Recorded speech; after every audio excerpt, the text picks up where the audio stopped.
예, 오늘 하나님의 말씀은 골로새서 2장 14절 말씀부터 몇 절 제가 보겠습니다.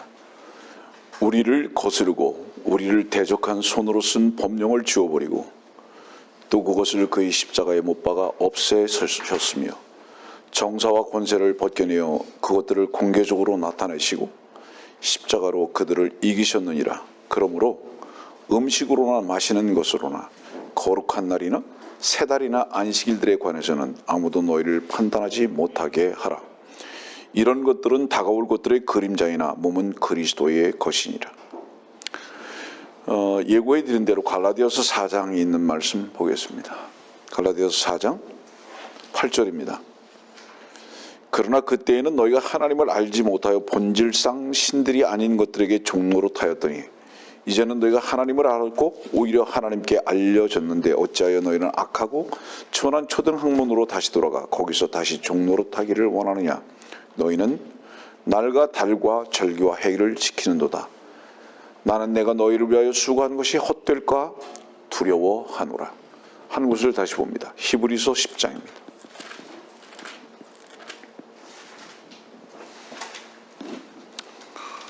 히브리서 10장 1절 말씀입니다.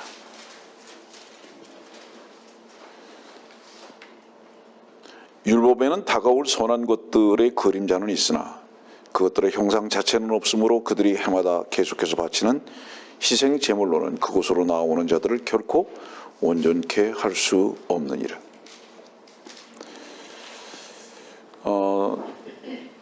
오늘 여러분들에게 전하는 말씀은 많은 경우에 새로운 말씀들이 될 거라고 생각합니다.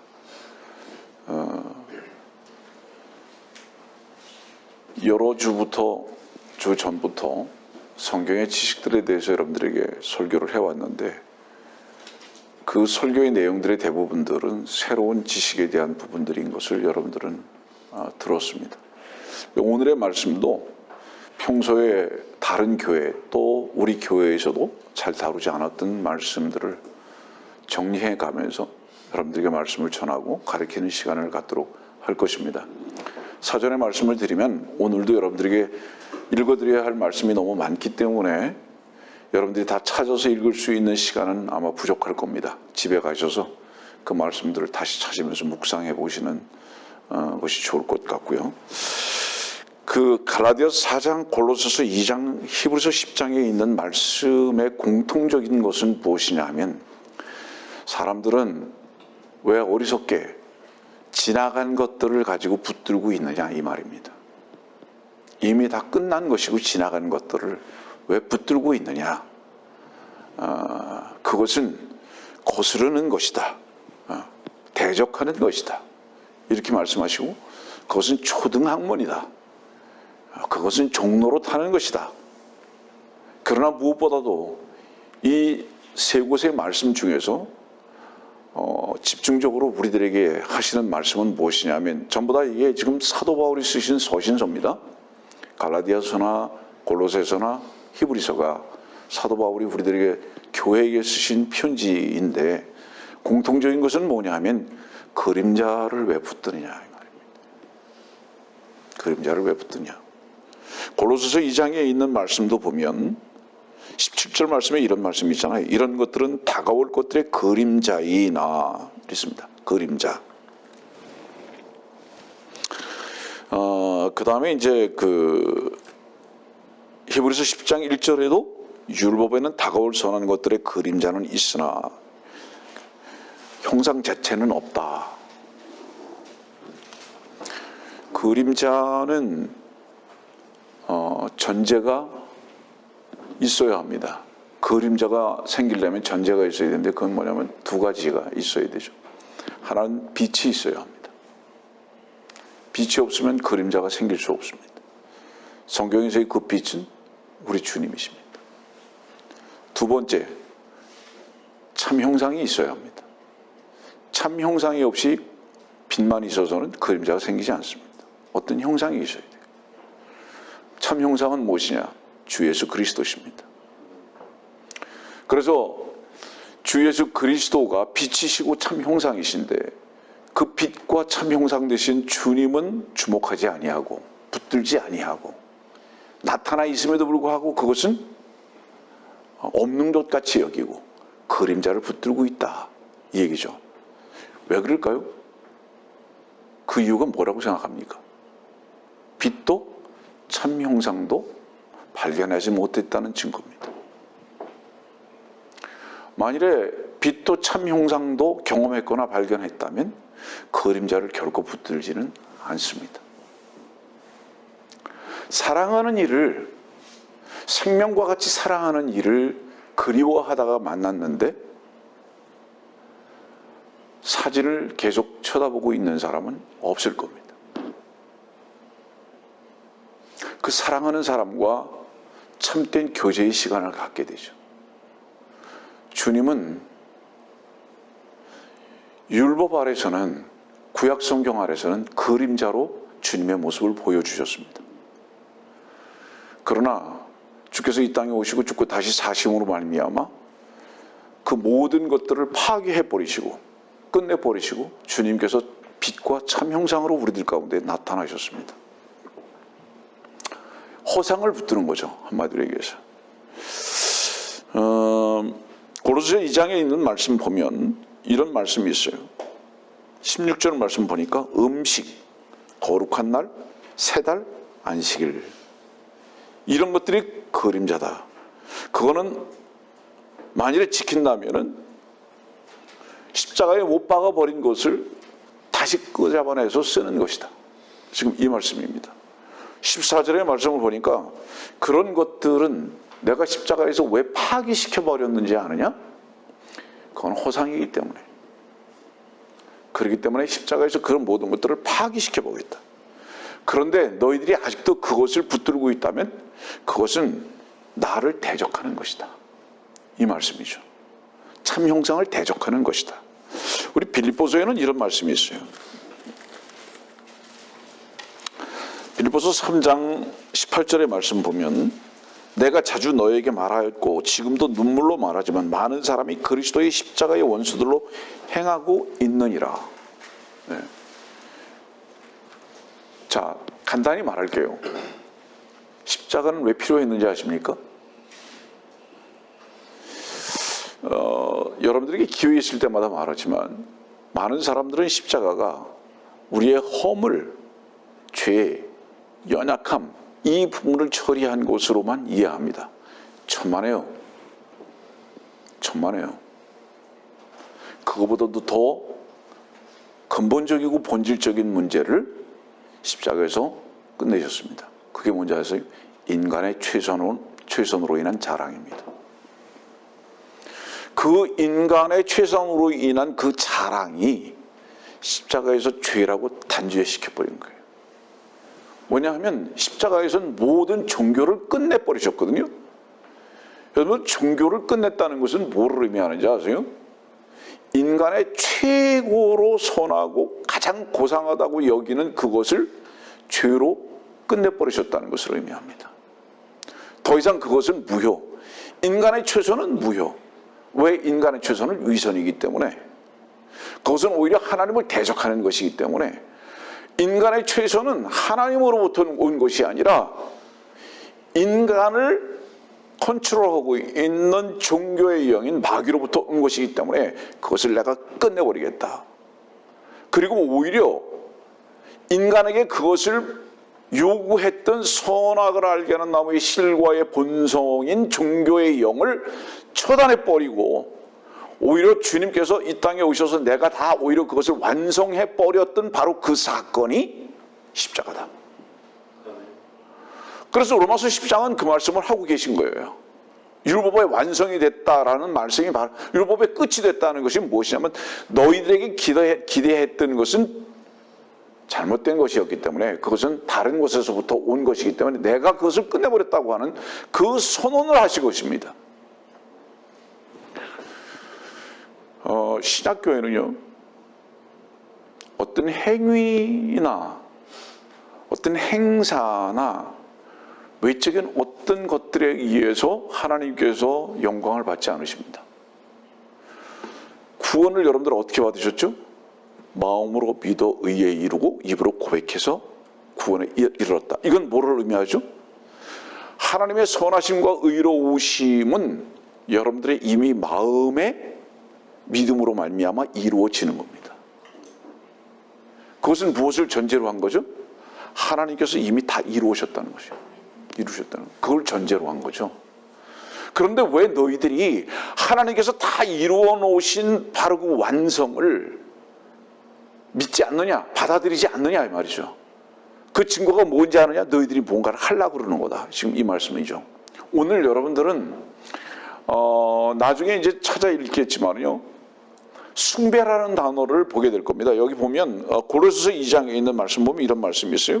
18절 말씀에도 여기 숭배라는 단어가 나오고요. 그 다음에 23절에도 숭배라는 단어가 나와요. 18절 봅시다. 아무도 자의적인 겸손과 천사들을 숭배함으로, 이렇게 숭배라는 단어가 나오고, 23절에도 이런 것들이 의지 숭배와, 이렇게 숭배라는 단어가 나오거든요.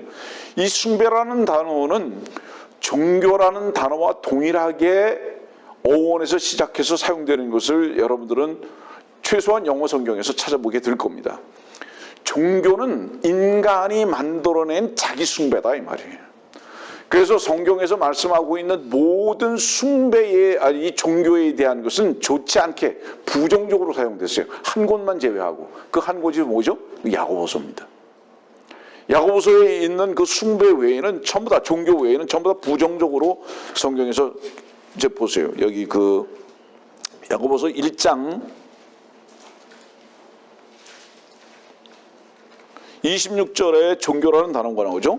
이 사람의 종교는 헛된 것이라, 부정적으로 나오고요. 26절 단 한 곳, 27절에 보면 하나님 아버지 앞에서 순수하고 더럽혀지지 않은 종교 행위는 이것이니, 이렇게 해서 이 말씀 하나, 야고보서 1장 27절에 나오는 이 종교라는 이 단어 하나 외에는 전부 다 부정적으로 사용되어 있습니다. 왜냐하면 종교는 다른 면으로 얘기한다면 바리새인과 서기관과 사두개인의 누룩이기 때문에 그렇습니다. 주님께서 항상 말씀하셨잖아요. 바리새인과 사두개인과 서기관들의 누룩을 조심하라. 그 누룩이 뭐죠? 결국은 인간의 최선입니다. 왜냐하면 종교라는 것은 바리새인과 서기관과 사두개인을 주님께서 그렇게 경멸하시고 그들과 영적 전쟁을 하신 이유는 뭐냐면 그들이 누룩의 일을 했기 때문에 그렇습니다. 그 누룩의 일은 뭐예요? 참 빵이신 예수 그리스도를 변질시키는 일을 하는 겁니다. 주님만이 순수한 빵이시거든요. 그분만이 순수한 피고, 근데 이 순수한 피와 순수한 빵이신 주 예수 그리스도를 혼합해버리고 다른 것으로 변질시켜버리는 바로 그 일이 종교행위다 이 말이에요. 그래서 이것과 주님께서는 싸우신 거예요. 모든 누룩은 결국은 뭐예요? 인간의 최선의 액기스를 사용하는, 인간 자신을 숭배하고 고상하게 여기는 바로 그것을 말하는 거예요.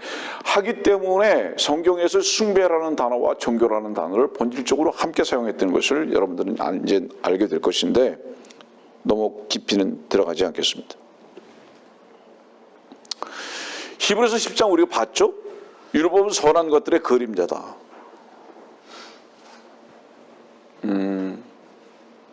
집에 가서 찾아보세요. 창세기 4장 4절은 아벨이 최초의 제사들이죠.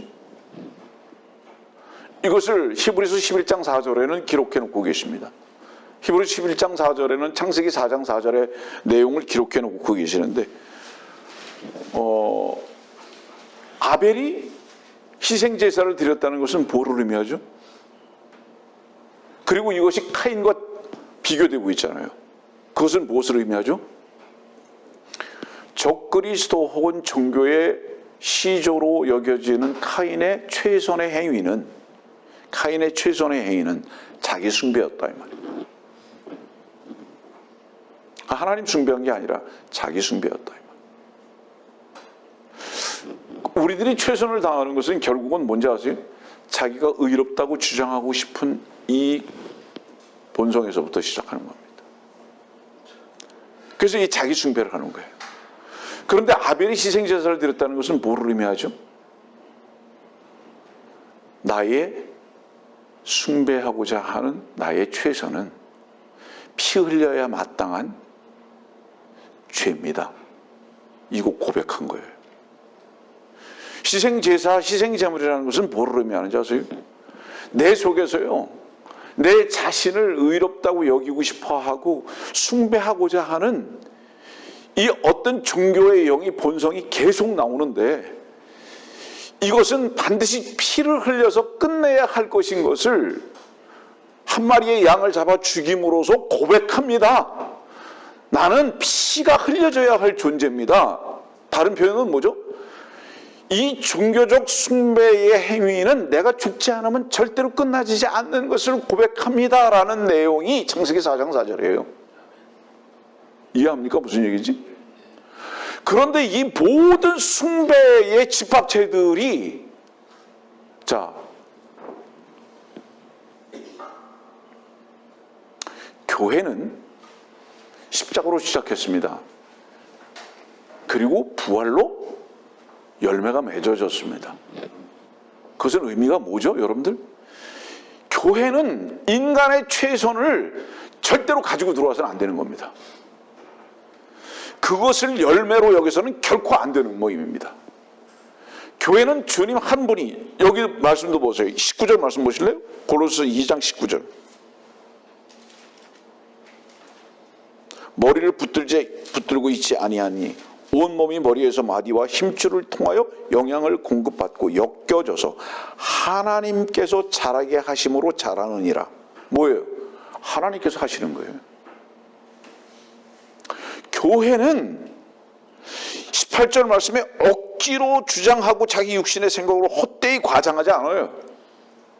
여기 억지로 주장한다는 건 뭐를 말하는지 아세요? 자기의 액기스를 가지고 무엇인가 인정받으려고 하는 노력하지 않는다, 이 말이에요. 이거 억지로다, 이 말이에요. 교회는, 성도들은 하나님께서 이끌어 가시고 하나님께서 공급하시고 하나님께서 여러분들과 내 안에서 자연스럽게 하실 수 있는 에너지가 되시는, 바로 이 삶 속에서 누리는 삶을 사는 거다, 이 말이에요. 성도들이 억지로 안 한다, 이 말이에요. 다른 표현은 뭐죠? 최선을 다하지 않는 거다, 이 말이에요. 다른 표현은 뭐죠? 그 최선이 되신 주님의 최선을 믿고 누리는 자들이다, 이 말이에요.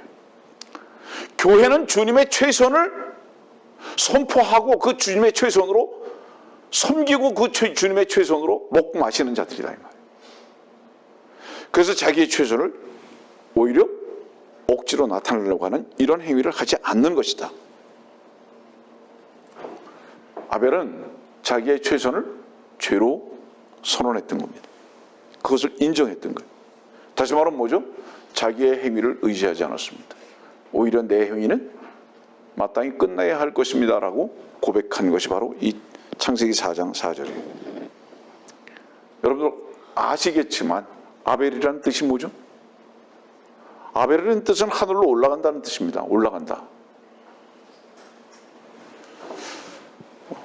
하나님 앞에 주 예수 그리스도께서 희생제물이 되신 것을 믿지 않는 자들은요, 하늘로 올라가는 게 뭔지 몰라요.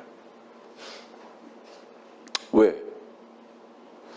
주님께서 희생되신 것을, 희생제물이 되신 것을 믿는다는 것은 무엇을 의미하는지 아세요?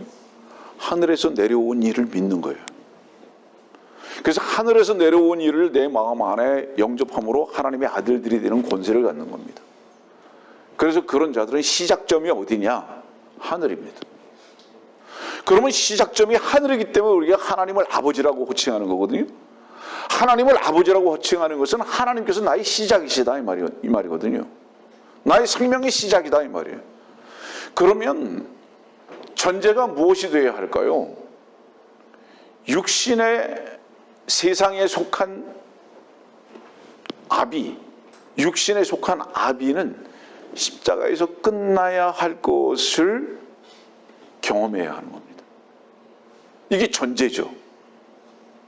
어떤 사람들은 이것을 말할 때에 오해하는 경우가 있어요. 실제로 아비나 어미를 떠나라는 것으로 오해하는 사람들인데 그런 뜻이 아니고요. 우리의 시작이 구원과 하나님의 나라의 위치에서 볼 때는 부인되어줘야 할 부분이라는 것을 말하는 것입니다. 그래서 요한복음 3장에서는 뭐라고 말씀하죠? 육으로 난 것은 육이요, 성령으로 난 것은 영이니, 이렇게 말하는 거예요. 분리시켜서 말씀하고 있거든요. 그거 거듭나라고. 거듭나려면 어떠해야 되느냐? 육으로 난 것에 대한 하나님의 말씀 앞에서의 분명한 발견이 필요하다.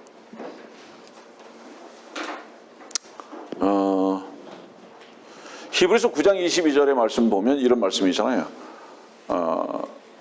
피 흘림이 없으면 죄사함이 없느니라. 그 죄가 뭐냐 이 말이에요. 피 흘림이 없으면 죄사함이 없느니라 그랬잖아요. 그 죄가 창세기 4장에 있는 겁니다. 죄가 문 앞에 엎드리느니라 그랬잖아요. 누가 피를 먼저 흘렸죠? 한 마리의 양으로 대표되고 있는 주님께서 피를 흘리셨잖아요. 우리는 피 흘린 적이 없지만 믿었다는 것은 무엇을 의미하죠? 제 피도 끝났습니다라는 것을 인정하는 것을 말하는 거죠. 그렇지 않으면 결코 죄가 제거될 수 없다는 것이 성경이 우리들에게 말씀하고 계신 말씀이죠. 그런데 이 피를 사용해가지고 억지로 고상해지고자 하는 바로 그 노력을 하고 있다. 다시 본문으로 넘어갈게요. 골로새서 2장. 음식. 생명의 말씀이 아니에요. 음식이에요. 레위기 11장에 있는 말씀부터 제시되고 있는 겁니다. 음식에 대해서 계속 나와요. 먹지 마라, 먹으라. 계속. 이게 뭐를 말하는 거냐?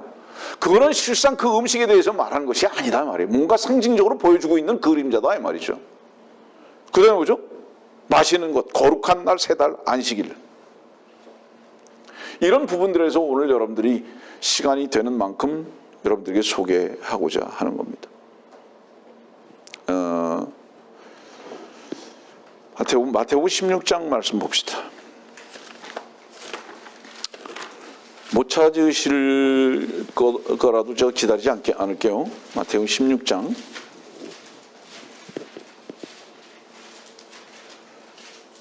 1절입니다. 바리새인들과 사두개인들이 주께 와서 주를 시험하여 하늘로부터 온 표적을 보여달라고 요구하더라. 그 다음에 이제 날씨, 아침과 저녁에 대해서 말씀하고요. 그 다음에 4절 말씀 보니까 악하고 음란한 세대가 표적을 구하나 선지자 요나의 표적밖에는 줄 표적이 없도다. 혹시 여러분들 압니까? 왜 주님께서 악하고 음란한 세대라고 말씀하셨을까요? 표적을 요구한다는 것은 주님께서 지금 요나의 표적밖에는 보여줄 것이 없다고 말씀하고 계시잖아요. 그건 뭐예요? 표적은 요나가 죽고 다시 삶으로서 다 끝난 거예요. 이 말씀이죠. 표적은 요나가, 자, 잠깐 보세요, 여러분들. 여러분들이 해와 달을 언제까지 볼 수 있죠? 죽기 전까지 볼 수 있죠. 맞죠? 여러분들의 어떤 육신적인 느낌을 언제까지 누릴 수 있죠? 죽기 전까지죠. 여러분들이 음식을 언제까지 먹을 수 있죠? 죽기 전까지죠. 모든 육신적인 것들은 죽음으로 끝나는 거다. 이 말씀이죠. 요나가 죽었다고요. 그리고 다시 부활됐다고요.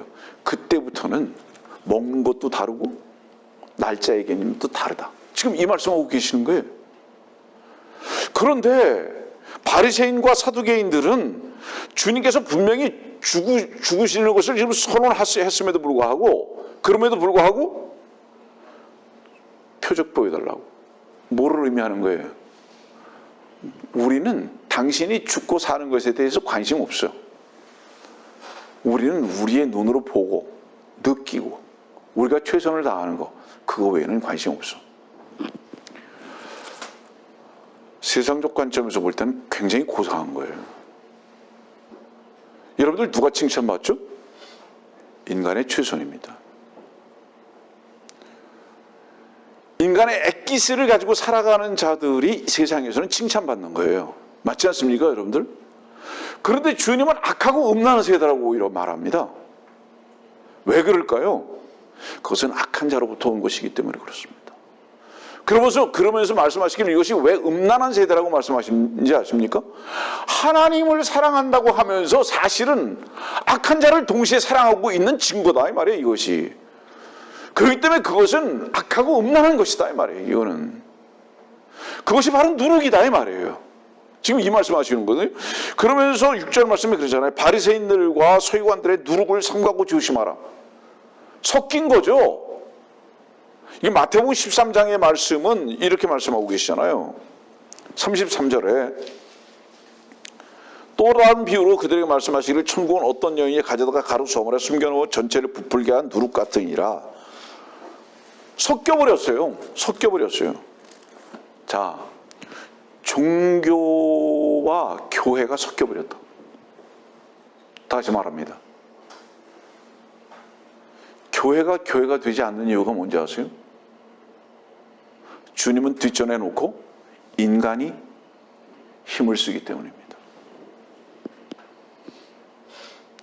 교회는 오직 주님 한 분이 일하시는 것이고 주님 한 분이 일하신 것을 누리고 찬양하고 그렇기 때문에 기뻐하고 그분 한 분만이 우리의 모든 공급이신 것을 고백하는 모임입니다. 여러분들. 근데 인간이 거기다가 인간의 최선을 섞어버렸다 이 말이에요. 그래서 예수 그리스도께서 하신 일과 능력이 되신 일은 깃발로만 세워놓고 모두 무엇이 모이냐면 인간의 최선으로만 모이는 거예요. 이게 누룩이에요. 종교가 돼버렸다 이 뜻이죠. 종교가 돼버렸다. 다른 표현 뜻은 뭐죠? 서로가 숭배받는 자들이에요. 여러분들 예배당에 가는 이유가 뭔지 아세요? 칭찬을 가장 많이 하는 곳이 예배당이기 때문인 거예요. 봉사를 어떻게 했습니다. 뭐 어떻게 섬겼습니다. 물질을 얼만큼 많이 냈습니다. 저분은 이러신 분이십니다. 얼마나 서로 숭배를 하는 모임이 돼버리고 말았는지. 자랑하고 이 앞에 나와서 그거 띄워주고 광고하고 서로가 숭배하는 모임이 돼버리고 말았죠. 성도들이요, 여러분들을 높이는 곳에서 기쁨과 보람을 찾습니까? 그것은 안개와 같습니다. 그거는 바닷물을 먹는 것과 같아요. 여러분들은 참다운 기쁨은 오히려 어디서 발견할 수 있었습니까? 주 앞에 무릎을 꿇고 주님만이 참 생명이시고 주님만이 자랑이신 것을 고백하게 됐을 때 참된 만족과 기쁨이 있지 않았습니까? 이게 예배당이라는 모임이 이렇게 거짓되고 위선되고 누룩이 합쳐진 이런 모임으로 바뀌어버리고 만 겁니다. 여러분들.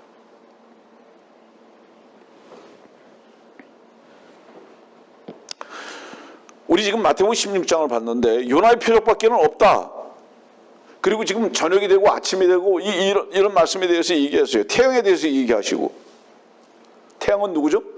주님이십니다. 주님이 태양이신 주님께서 어때요? 죽었죠. 그래서 주님께서 십자가에 달려 죽으실 때 태양도 가려워졌죠. 주님이 잠시 죽으셨다는 것을 의미하는 거죠.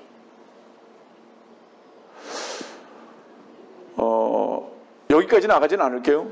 아침에 노을이 붉고 저녁에 지는 해가 붉은 것에 대해서 여러분들은 이미 여러 차례 들었고 배웠을 겁니다. 주님의 죽으심과 다시 오심을 말씀하고 계시는데,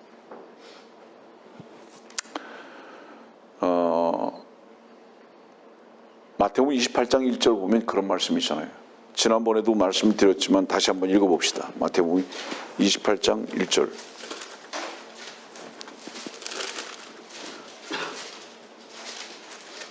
그냥 마가복음 16장 봅시다. 1절. 안식일이 지난 후 그러잖아요. 2절. 그 주의 첫날 아주 이른 아침 해가 뜰 무렵 그들이 무덤에 왔더라. 여러분들 그 성경에 왜 이렇게 기록하고 계신지 아세요? 마태복음 28장 1절도 마찬가지인데, 아주 이른 아침 해가 뜰 무렵 주님이 3일 밤낮 동안에, 요나도 3일 밤낮이죠. 주님이 3일 밤낮 동안에 무엇을 끝내셨다는 얘기인지 아십니까? 어두움의 세력들을 끝내버리셨다는 뜻이에요. 어둠의 세력들을 끝내버리시고 그걸 다 무덤에다가 다 집어넣어 버리셨다는 뜻입니다. 그 어둠의 세력이 뭔지 아느냐? 놀라지 마세요. 안식일이라는 것입니다. 계명, 율법이라는 것입니다. 그걸 끝내버리셨다는 겁니다. 어떤 사람들은 놀라겠죠? 그러나 놀라실 필요 없어요. 성경 보면 됩니다. 갈라디아서 3장 13절은 율법의 저주라고 말합니다. 하나님께서 이스라엘 백성들에게 율법을 주시고 우리들에게 양심을 주신 이유가 뭔지 아십니까? 그것대로 하라가 아니라 그것대로 하고자 하는 본성이, 종교성과 우리 자신을 높이고자 하는 숭배성이 죄로 우리 안에 있기 때문에 죄를 발견케 하시기 위해서 그 율법을 더해 준 거라고 말씀하셨어요. 이 더해 준 거라는 것은 무슨 뜻이죠? 짐으로 만들어 버리셨다 이 말이에요. 그런데 이것을 지켜서 의롭게 되려고 그러고 자기 자신을 숭배하려고 하는 이런 본성들을 가지고 있더라 이 말이에요. 다시 말합니다. 율법과 양심을 주신 것은, 주신 이유가 뭔지 아십니까? 기회 있을 때마다 말하지만 그것을 지키라는 것이 아니라 그것이 교만과 네 자신을 높이고자 하는 마귀 숭배, 천사 숭배에 대한 본성에서 나온 저주며 죄다. 그것을 알게 하시기 위해서 오히려, 가르쳐 주시기 위해서 오히려 그것을 더해 주셨다는 뜻입니다. 여러분들은 어떻습니까? 무엇을 자랑합니까? 여러분들이 지켜 행한 것을 혹시 자랑하지 않습니까? 아니, 나는 그렇지 않다고. 그럼 역설적으로 다른 것을 한번 질문해 보겠습니다. 다른 사람들이 허물과 잘못한 것으로 인해서 판단하거나 손가락질하고 있다면 그 사람은 분명히 역설적으로 자기를 숭배하고 있는 게 분명한 겁니다. 우리가 주님 한 분을 높일 수밖에 없는 이유는 뭔지 아세요? 내 자신은 높아진 위치에 있을 수 없음을 이미 알았기 때문입니다. 그래서 예배당에 다니게 되면 잘못하면 전부 다 자기 자신만을 숭배하는 종교인으로 그냥 전락해버리고 마는 겁니다, 여러분들. 이 교회가 존재하는 한 계속 이 부분을 설교하고 지속하고 선포할 수밖에 없는 겁니다, 여러분들. 왜냐하면 이것이 주님께서 우리들에게 맡기신 사명이고 이 교회의 사명이기 때문에 그렇습니다. 그리고 이것이 성경이기 때문에. 이것이 주님을 대적하는 것이 아니고 악의 세력을 대적하는 것이기 때문에 그렇습니다. 주님께서 여기 보니까 안식일이 지난 다음에 첫날 아주 이른 아침 해가 뜰 무렵 그들이 무덤에서 왔더라. 이 날은 주의 날이고 이 날은 새로운 날입니다. 무엇에 대한 새로운 날이죠? 지난 모든 것을 다 십자가와 무덤에다가 다 집어넣어 버렸다 이 말이에요. 이것이 오늘 고린도서 2장에 있는 말씀과 연결되는 거예요. 우리는 마태복음 16장에서 표적을 봤습니다. 다른 곳을 한번 봅시다. 우리 출애굽기 한번 봅시다.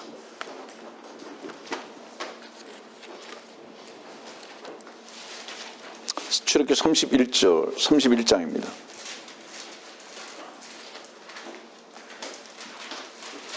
13절. 너는 또한 이스라엘 자손에게 고하여 말하기를 너희는 나의 안식일들을 참으로 지키지니 이는 그것이 너희 대대에 걸쳐 나와 너희 사이의 표적임이라. 이로써 내가 너희를 거룩해 하는 주임을 너희로 알게 하려는 것이라. 그 밑으로 쭉 내려가겠습니다. 똑같은 말이지만은요. 17절 말씀입니다.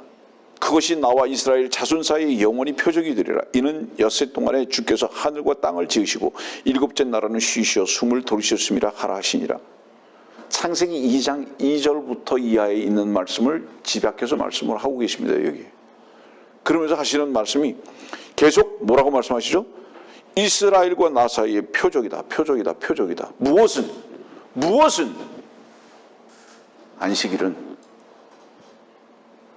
안식일은 교회가 아니라 이스라엘과 육신적 이스라엘 말하는 거예요, 여러분들. 이스라엘과 하나님 사이의 표적이다.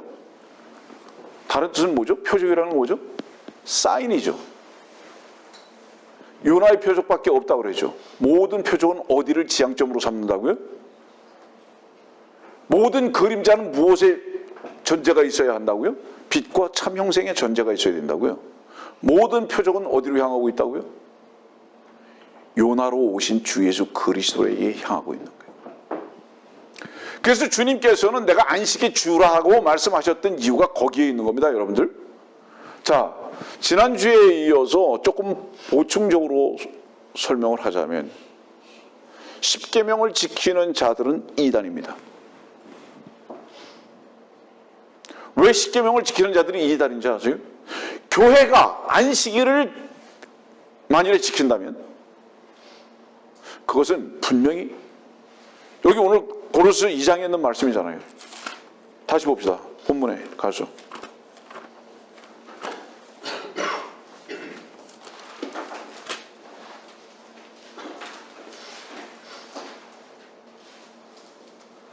안식일들에 관해서는 아무도 너희를 판단하지 못하게. 이 말씀이 무슨 뜻이죠? 안식일 끝났는데 자꾸 안식일을 지켜가지고 너희들을 이상한 사람으로 그렇게 만들어버리지 말라. 누가 안식일 지키죠?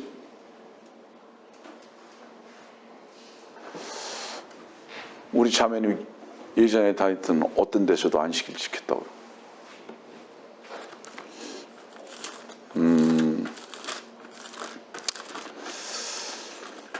이 앞에 서서 이제 하나님의 말씀을 이렇게 전하다 보면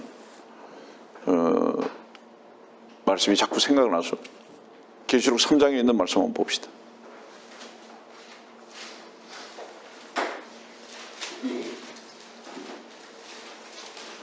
계시록 3장 9절 말씀. 보라, 자칭 유대인이라고 하지만 아니요, 오히려 거짓말하는 자들을 내가 사탄의 회당에 속한 자들로 만들었으니. 자칭 유대인이라고 하는 자는 뭐라고요? 사탄의 회당이라고. 오히려 이 자칭 유대인이라고 하는 자의 두 가지 형태를 보겠습니다, 여러분들. 빵떡 모자 쓰는 자들 누구죠? 유대인이라고 하는 자들 말고, 유대인 말고 유대인이라고 자칭하는 자들 중에서 캐톨릭이죠. 그리고 또 하나 있죠. 안식교 있죠. 뭐 다른 교들도 있겠지만 왜 그들이 안식일을 지키고 왜 빵떡모자 왜 쓰는지 아세요? 자기들이 자칭 유대인이라고 여기는 거예요. 왜? 이유가 뭘까요? 이런저런 이유가 있지만 큰 거 한 가지만 말할게요. 유대인들에게 하나님께서 주신 것은 뭔지 아세요? 그들 자신이 뭔가 숭배받아야 할 존재인 것으로 착각했어요. 그들이 율법을 받은 것으로 인해서 자기들이 뭔가 고상한 자와 같이 여기게 돼버린 거예요. 그게 너무 좋아요. 여러분들 캐톨릭이랑 안식교 같은 경우 보세요. 여러분들 공이 둘 다 이단인데 이단의 공통적 특징이 뭔지 아세요?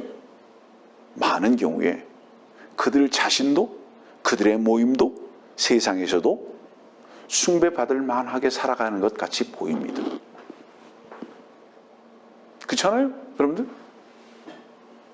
그런데 주님은 뭐라고 말씀하시죠? 사탄의 회당이라고. 너무 지나치신 거 아닐까요? 아닙니다. 절대로 지나친 게 아닙니다. 사탄은요, 칼을 가지고 나오지 않습니다.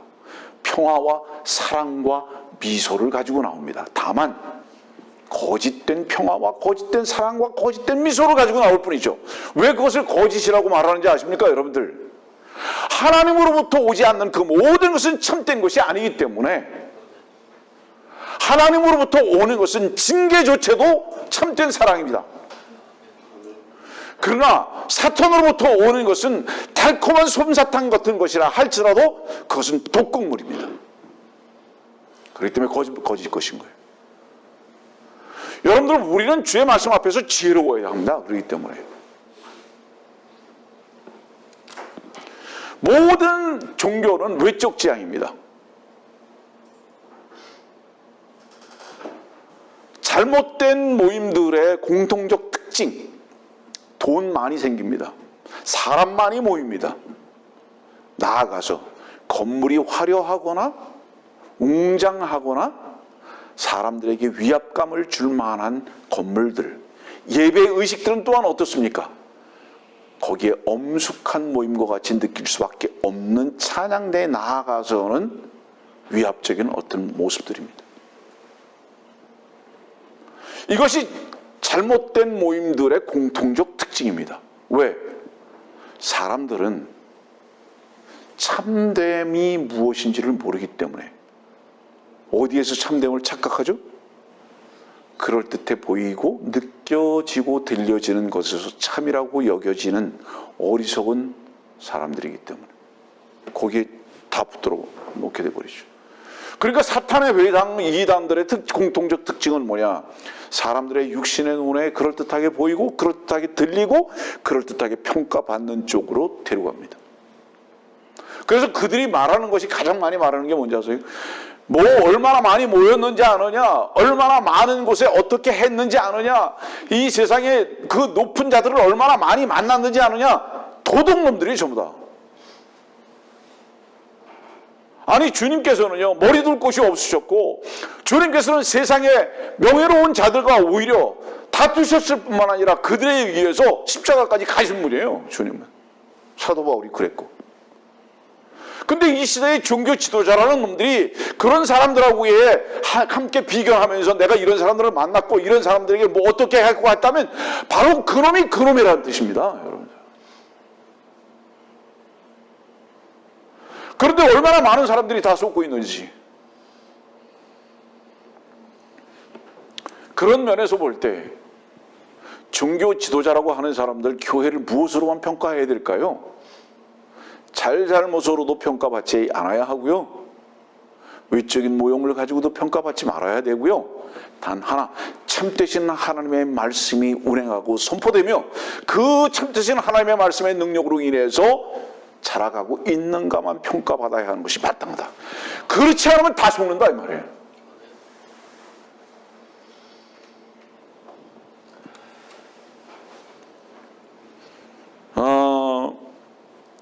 여기 지금 마태복음의 그 28장과 마가복음 16장에 안식 후 첫날이라고 그랬어요. 그 새날, 첫날, 새날. 그 이날을 왜 첫날, 새날이라고 얘기했죠? 지난 날들은 다 무효이 말이죠. 왜 무효죠? 그러니까 그날들은 인간의 최선을 한 날이기 때문에 무효입니다. 하나님께서 일하신 날 외에는 다 무효입니다. 출애굽기는 뭐라고 말씀하셨어요? 6월절을 기점으로 해서 뭐라고 그랬어요? 그날부터 새 달, 새해예요. 이유가 뭐죠? 네가 언제 태어났느냐? 네가 언제 예배당 다녔느냐? 그건 우리들의 계산 밖에 있습니다. 우리들의 계산은 뭔지 아세요? 주께서 나를 언제 십자가에 함께 동참케 하시고 그리스도와 함께 다시 사신 그 위치에 나를 두셨느냐? 그날부터 첫날이에요. 그날 이전은 성경에서 계산하지 않습니다. 우리는 김과 이가 박가를 계산하는 것이 아니라 그리스도인이 된 날부터 계산하는 겁니다. 이 날이 새날이기 때문에. 그러면 그 새날이 된 그 부활의 생명의 그 날,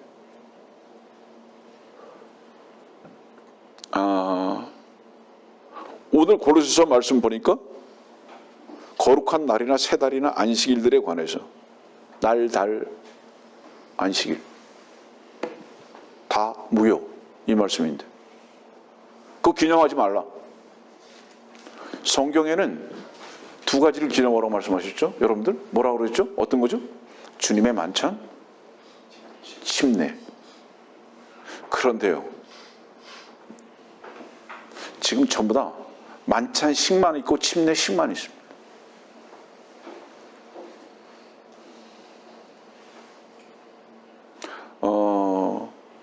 침례식이나 만찬식도요, 정기적으로 집행되는 것에 대해서 저는 좋아하지 않습니다. 예를 들어서 한 달에 한 번, 1년에 몇 번, 다 틀렸어요. 왜? 주께서 주의 만찬과 침례를 기념하고 행하라고 하셨던 것은요, 그거는 어떤 행사를 말씀하신 것이 아니에요. 바로 그 실제에 참여한 자들에 의한 고백된 시간들일 거예요.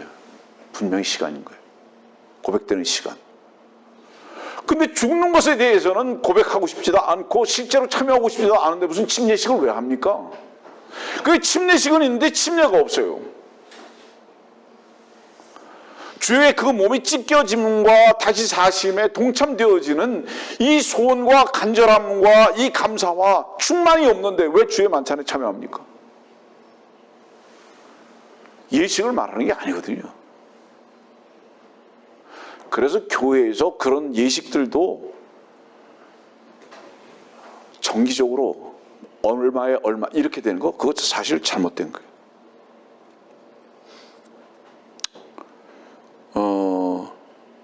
고린도전서 11장 봅시다.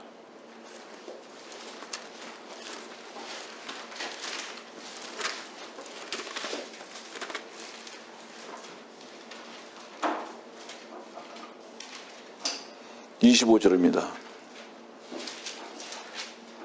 식후에도 이와 같이 잔을 가지고 말씀하시길 이 잔은 나의 피로 된 새 언약이라. 이것을 행하여 너희가 마실 때마다 나를 기억하라고 하셨는데 너희가 이 빵을 먹고 이 잔을 마실 때마다 주의 죽으심을 그분이 오실 때까지 선포하는 것이라.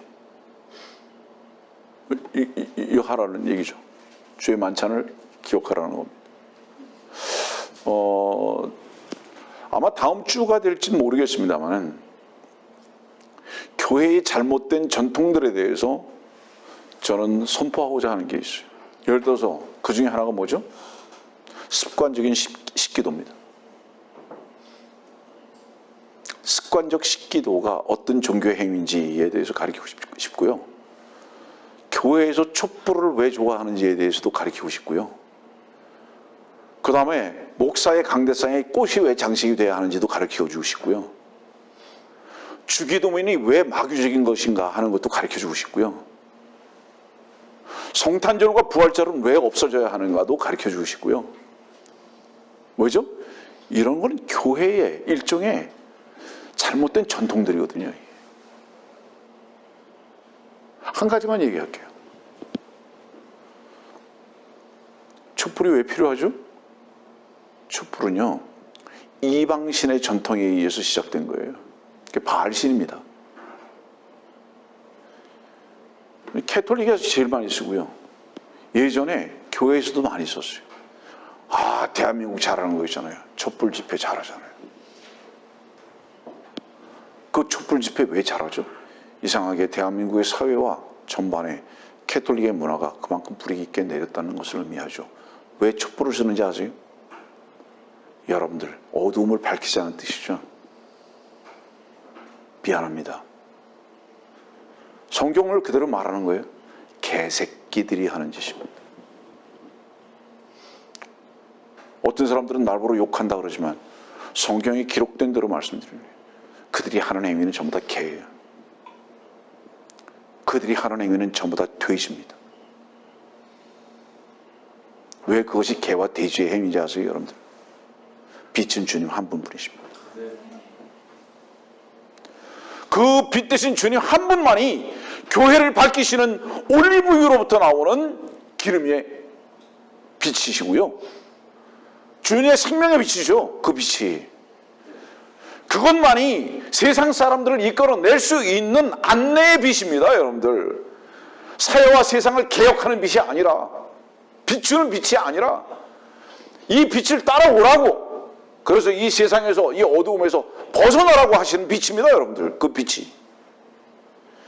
이것을 하나님의 집이라고 하는 예배당에서 전부 다 쓰고 있다 이 말이에요. 그래서 이것이 강도의 구렬입니다.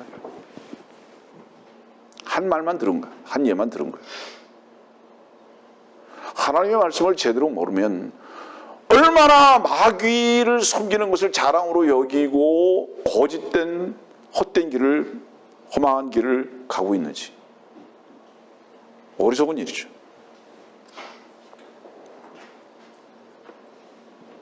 자, 이스라엘의 표적이 된다 그랬잖아요. 여러분들 이스라엘의 표적이 된다. 고린도전서 1장 봅시다. 그 앞에 가서.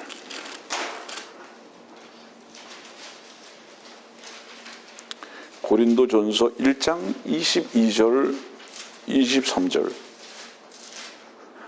유대인들은 표적을 구하고 헬라인들은 지혜를 찾지만 우리는 십자가에 처형되신 그리스도를 전파하노니 이것이 유대인들에게는 거치는 것이고 헬라인들에게는 어리석은 것이 되지만, 이 말씀 잠깐 다른 측면에서 설명할게요. 유대인들은 표적을 구하는데 우리는 십자가에 처형하신 그리스도를 전파한다. 마태복음 16장의 말씀이에요. 바리새인과 사두개인들과 서기관들은 전부 다 표적만 구한다. 그러나 우리는 십자가에 처형되신 그리스도를 전파한다. 이게 뭐죠? 요나가 사흘 낮과 밤을 큰 물고기 뱃속에 들어가 있었던 것 같이 주님은 죽으셨다. 왜 죽었는지 아느냐? 그 표적 없애버리기 위해서. 그리고 참 형상을 이루시기 위해서 그 표적과 참 형상을, 그 표적을 없애버리고 참 형상을 이루시기 위해서, 그 그림자를 끝내버리시고 참 형상이 되시기 위해서 십자가에 지셨다. 이 마태복음 16장의 말씀이고 이게 지금 고린도전서 1장의 말씀이죠. 주님께서 죽으신 이유가 뭔지 아느냐? 안식일이라는 것을 끝내고 내가 안식의 주가 되기 위해서. 근데 왜 자꾸 날짜 얘기하냐?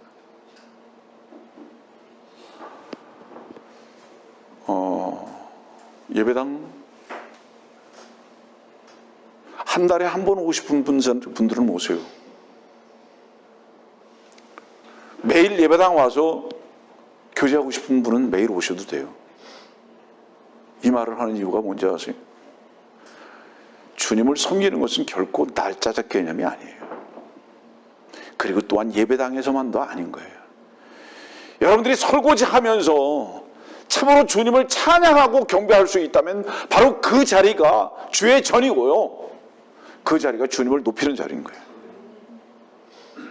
여러분들이 가정에서 그 살아계신 주님으로 인한 자랑과 경배와 그 주님을 높일 수 있다면 바로 여러분들의 그 가정이 주의 전이 되는 거예요. 그러나 우리가 주님 앞에 이렇게 공간 속에서, 시간 속에서 모이는 이유는 또한 뭐죠? 너무 아쉬워서. 오늘 어떤 형제의 말과 같이 너무 기다리는 시간이 깁니다. 이유가 무엇 때문에?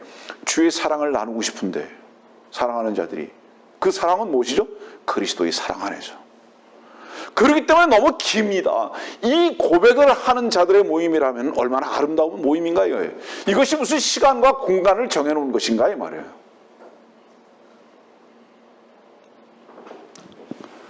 좀 너무 딱딱한 것 같으니까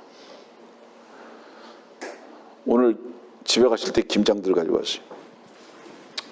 경상도에서 온 김치, 강원도에서 온 김치, 충청도에서 온 김치, 서울에서 온 김치 많아요. 다들 가지고 오시잖아요. 경상도 거, 충청도 거, 강원도 거, 서울 거까지. 이 말씀 왜 드리죠? 사랑의 나눔이죠. 네. 어떤 게 더 맛있는 건 중요한 게 아니죠.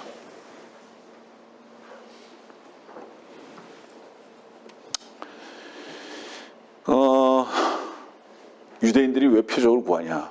십자가를 모르기 때문이다 이 말씀이에요. 고린도전서에 있는 말씀이.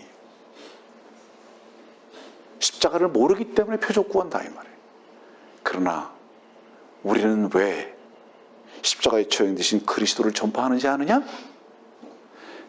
그리스도가 참 형상이기 때문에. 그 그리스도가 안식의 주가 되셨기 때문에. 아멘이죠. 그렇기 때문에 그 주를 전한다 이 말이에요. 그 그리스도를 전한다 이 말이에요. 우리는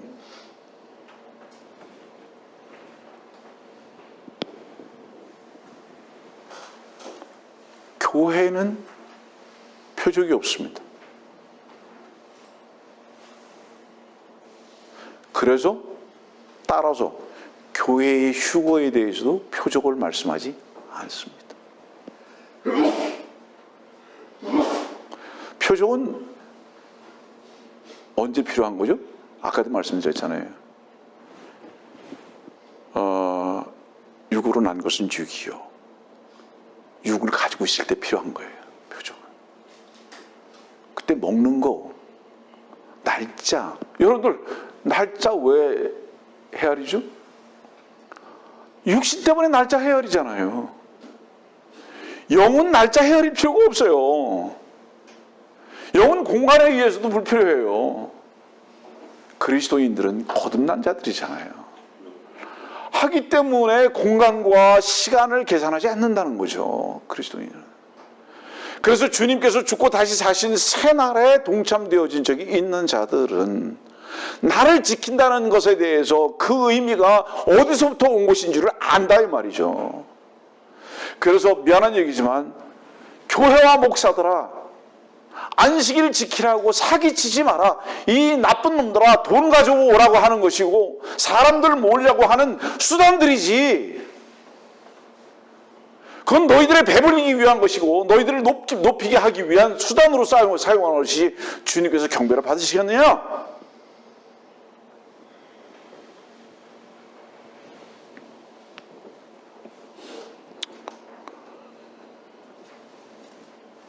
요한복음 3장에 보면은 니고데모가 밤에 예수님 찾아왔잖아요.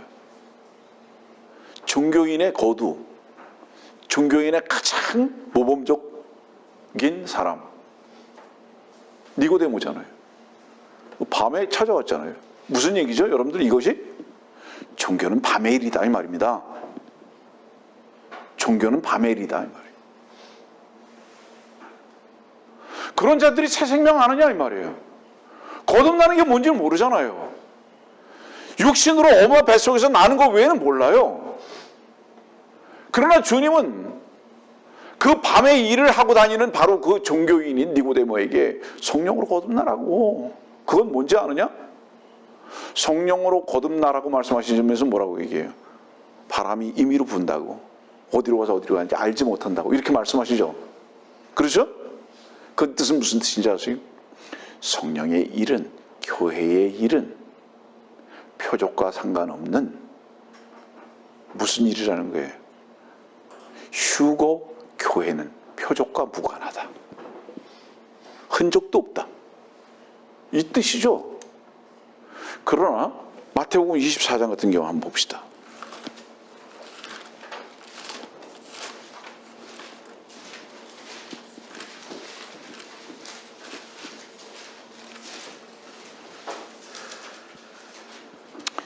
마태복음 24장 3절입니다.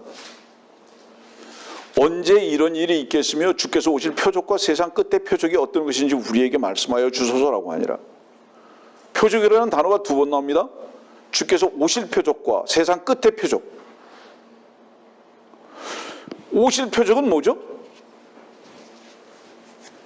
오실 표적은 뭐예요? 주님의 재림이죠. 그렇죠? 잠깐 주목. 많이 할 수가 없으니까요. 교회의 휴거를 말씀하지 아니하고 주님의 재림을 말씀하고 계세요. 주님의 재림은 반드시 표적이 있다. 이유가 뭐죠? 주님의 재림은 유대인과 직접적 관계가 있기 때문에. 그래서 여기 지금 어디서 얘기를 하고 있느냐? 유대인들과 얘기를 하는 거죠. 돌 위에 돌 하나 남지 않고 예루살렘에 대해서 말씀하고 있고요. 세상 끝의 표적은 뭐죠? 그러면 교회가 휴거가 된 다음에요. 그 뒤로 가봅시다. 15절. 선지자 다니엘을 통하여 말씀하신 멸망에 가증한 것이 거룩한 곳에 선 것을 보리니. 이게 세상 끝의 표적이다. 세상 끝난다. 적그리스도가 다스리면서부터 세상은 끝난다. 밖으로 나타난다 이 말이에요. 보여진다 이 말이에요. 예루살렘 성전에 앉아서 자기가 하나님이라고 하는 게 보여진다 이 말이에요. 그래서 재림은 표적입니다. 그러면서 뭐라고 말씀하십니까? 다른 것을 또 한번 봅시다. 그 뒤에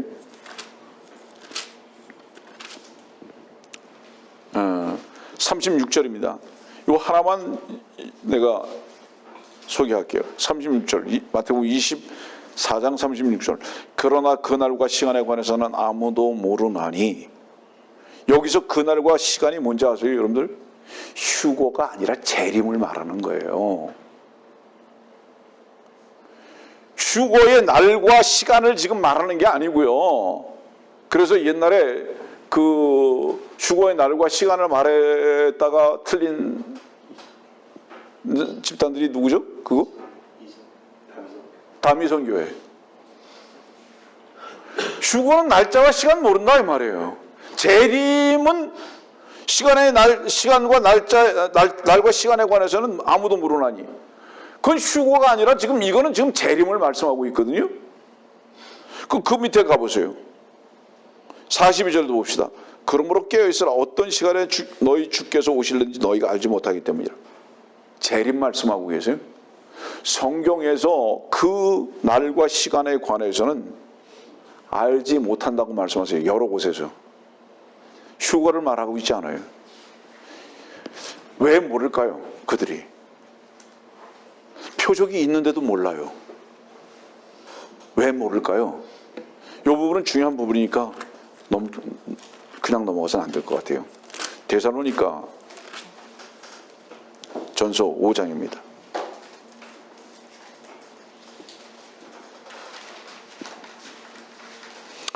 데살로니가 전서 4장과 5장 잠깐 볼게요. 데살로니가 전서 4장 17절입니다. 그리고 나서 살아남아 있는 우리도 공중에서 주와 만나기 위하여 그들과 함께 구름 속으로 끌려 올라가리니 그리하여 우리가 영원히 주와 함께 있으리라. 휴거를 말씀하고 계시죠. 그 휴거가 교회가 휴거가 된 다음에 그 다음에 5장 말씀 봅시다. 그러나 형제들아 그때와 시기에 관해서는 너에게 쓸 필요가 없으니. 왜 그런지 아느냐? 왜 쓸 필요가 없는지 아느냐? 주의 재림에 대해서는 이는 주의 날이 밤에 도둑같이 오리라는 것을 너희 자신이 정확히 알고 있기 때문이라. 주의 재림은 도둑같이 온다. 어떤 자들에게 도둑같이 온다는 거예요 지금? 자고 있는 자들에게. 잠깐 주목하셔야죠. 자고 있는데 표적이 보이냐? 눈 감았는데 골아 떨어졌는데 뭐 보이고 들리는 거 있냐? 이 말씀이에요. 분명히 표적이 있는데도 불구하고 재림의 표적이 있는데도 불구하고 거짓 선지자 적그리스도에게 속아가지고 이미 그것이 주님인 줄 알고 그를 섬기고 있었기 때문에 자고 있단 말이에요. 세상에 완전히 취해서 있단 말이에요. 누가? 유대인들이. 교회는 이미 휴거됐는데 주님은 재림하실 것인데 표적이 나타날 것인데도 불구하고 적그리스도가 나타나고 주님께서 오실 것에 대해서 분명히 표적들이 나타나는데도 불구하고 누구에게? 유대인들에게. 근데도 몰라요. 날짜를 내가 안 가르쳐주는 게 아니라 너희들은 그 날짜에 대해서 사실은 관심 없을 거예요. 자고 있기 때문에. 자는데 몇 시인지 무슨 신경 쓰냐 네가 지금? 완전히 골아 떨어졌는데 술 취해가지고. 이 말씀이에요. 데살로니가 전서 5장에. 왜 이 말씀을 여러분들에게 전하죠? 표적은 교회는 아니에요. 교회는 표적이 없어요. 바람이 임의로 부른 것 같이 어디서 와서 어디로 가는지 알 수 없어요. 교회는 거듭난 물이잖아요. 이해합니까 여러분들 무슨 얘기인지? 그러면 모든 성경의 때와 시기, 날 이런 부분들은 교회와 무관하다는 것을 전제로 해서 여러분들에게 말씀드린 거예요. 다시 정리할게요. 왜 오늘 여러분들이 이곳에 왔죠? 교회에서 오라 그랬습니까? 주님께서 오라 그러셨습니까? 우리가 이 날을 그냥 하루 정해놓은 것은요, 성경에서 정했기 때문이 아니에요. 그래도 사랑하는 자들이 한 번쯤은 만나야 되지 않겠냐? 가능하면 자주? 그래서 이 날 그냥 공히 정해서 그 사랑을 나누기 위한 날 때문에 온 거죠. 사랑 때문에, 날 때문에 온 게 아니라는 뜻이죠.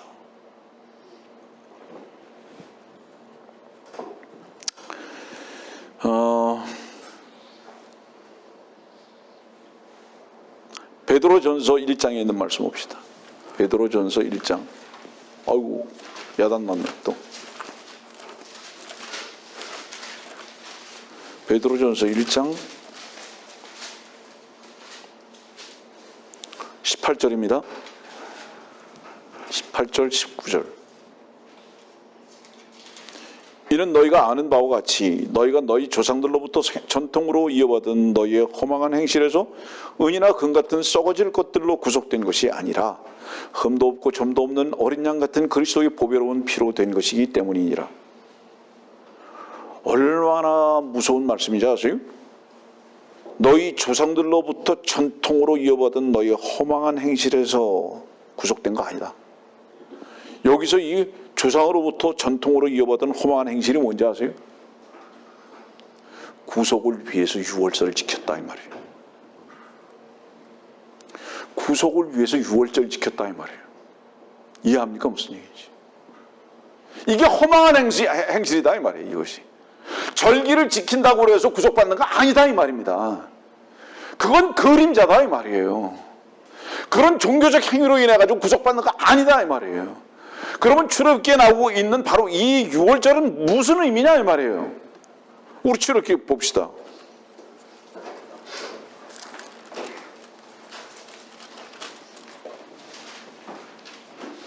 출애굽기 12장 11절입니다.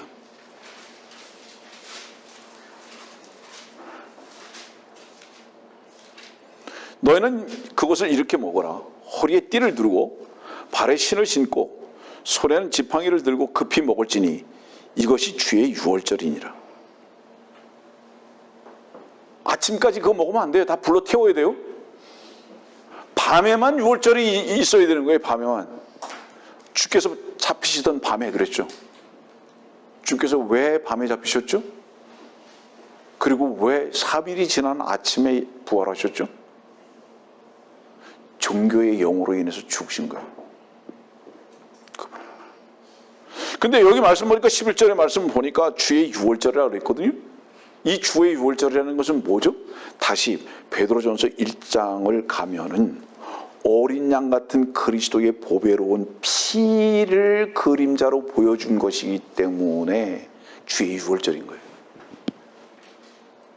유월절은 주께서 죽으실 한 마리의 양의 모습으로 죽으실 것에 대한 그림자이기 때문에 주의 유월절이라고 했다 이 말이에요. 그런데 이 주의 유월절이 어떻게 바뀌었습니까? 여러분들 역사적으로 쭉 바뀌어나갈 때 유대인의 유월절로 바뀌어버렸잖아요. 유대인의 유월절로 바뀌었다는 것은 뭡니까?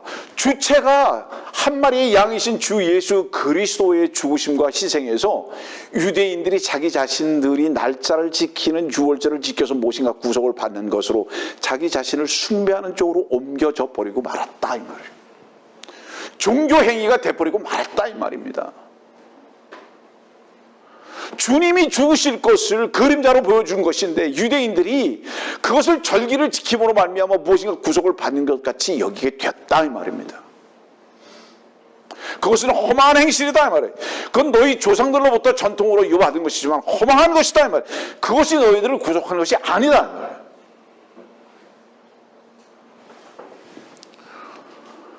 우리 모두가 다 속았죠. 예배당 열심히 다니면 되는 줄 알았죠. 봉사 열심히 하는 줄 알았고 돈 많이 내면 되는 줄 알았죠. 우리의 구속은 내가 그리스도와 함께 십자가에 못 박혔느니 라는 것이 각자의 고백이 되고 경험이 됐을 때, 아, 주님께서 나를 위해서 죽으신 것이구나, 그때 나는 끝났구나라는 것을 내 마음에 체험하고 고백을 하게 됐을 때, 그리고 주님을 나의 주로 고백하고 영접하게 됐을 때 거듭나게 됐고, 절기하고는 상관없었죠. 종교하고는 상관없었죠, 여러분들. 오늘 아침에도 어떤 자매하고 잠깐 내가 얘기를 했지만은 종교는 온 가족이 함께 참여할 수 있으나 주의 길은 언제나 십자가를 지고 개인적으로 주의 길 가운데 서는 것이다. 절대로 여러분들 보세요. 예배당 같이 가자. 갈 수 있어요. 같이 갈 수 있어요. 그러나 예배당은 같이 갈 수 있어도 주님을 경배하는 것은 같이 못합니다. 누구하고만 같이 할 수 있는지 아세요? 여러분들 안에 계신 한 마리 양이신 주님과만 함께 할 수 있고요. 다시 사신 부활의 영이신 그리스도하고만 함께 할 수 있는 겁니다. 절대로 인간들하고는 함께 할 수 없어요. 그것이 내 남편이든 내 아이들이든 내 부모든 종교는 함께 갈 수 있으나 그리스도와 함께 가는 것은 절대로 육에 속한 자들과 함께 할 수 없음을 성경은 우리들에게 말씀하고 계시죠.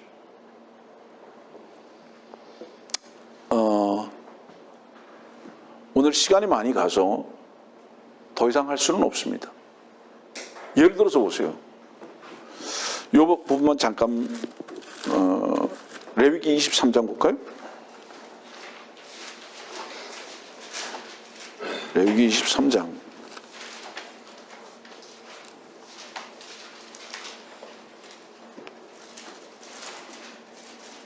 15절부터입니다. 너희는 안식일 후 다음날 너희가 흔드는 제사의 단을 가져온 그날부터 세워서 7 안식일을 지킬지니 너희는 7째 안식일 이튿날까지 50일을 헤아려서 주께 새로운 음식 제사를 드릴지니라. 자, 잠깐 주목하세요. 이 부분은 중요하고 처음 여러분들에게 말씀드리는 거예요. 7 안식일을 마치어야 돼요. 하루 1일부터 7일까지를 7번. 이해합니까? 무슨 얘기지? 7, 7이 49죠. 그 다음에 뭐예요? 50일이 또 나옵니다. 50일, 16절 보니까 50일이 또 나옵니다. 이건 뭐를 의미하죠? 7, 7이 49는요. 이스라엘을 의미하고요. 51은요. 10이라는 숫자는 성경에서 이방인의 숫자입니다. 열이라는 숫자는 이방인의 숫자고요. 5라는 숫자는 죽음의 숫자입니다. 50일이 오순절이 된 이유는 뭔지 아세요? 그 전까지는요. 유대인들에게만 주가 되신 거예요.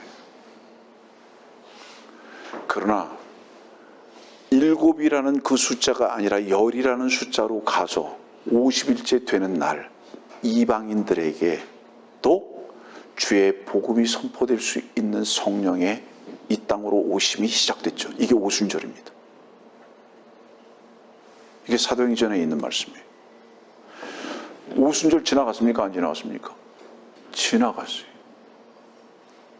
자, 다음 주에 이 말씀 연이어서 여러분들에게 전할 것을 약속하면서 오늘 이렇게 결론을 내립니다. 성경의 절기는요, 그림자예요.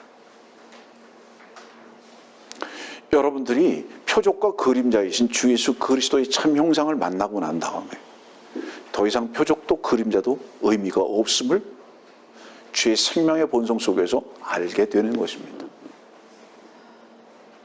주일이기 때문에 주님을 경배하고 기뻐하는 자들은 삶 속에서 주의 생명으로 주님을 높이고 경배하고 누리는 것이 무엇인 줄을 결코 모르는 자들입니다.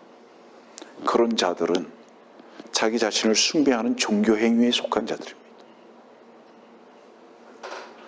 다음 주에도 이 골로새 2장만이 아니라 다른 부분들도 함께 여러분들에게 가르쳐 드릴 것입니다. 오늘 여러분들에게 가르쳐 드린 말씀은 사실은 새로운 말씀들이 별로 없지만 다음 주에 더 새로운 말씀들을 여러분들에게 전할 수 있는 기회가 있게 되리라고 믿습니다.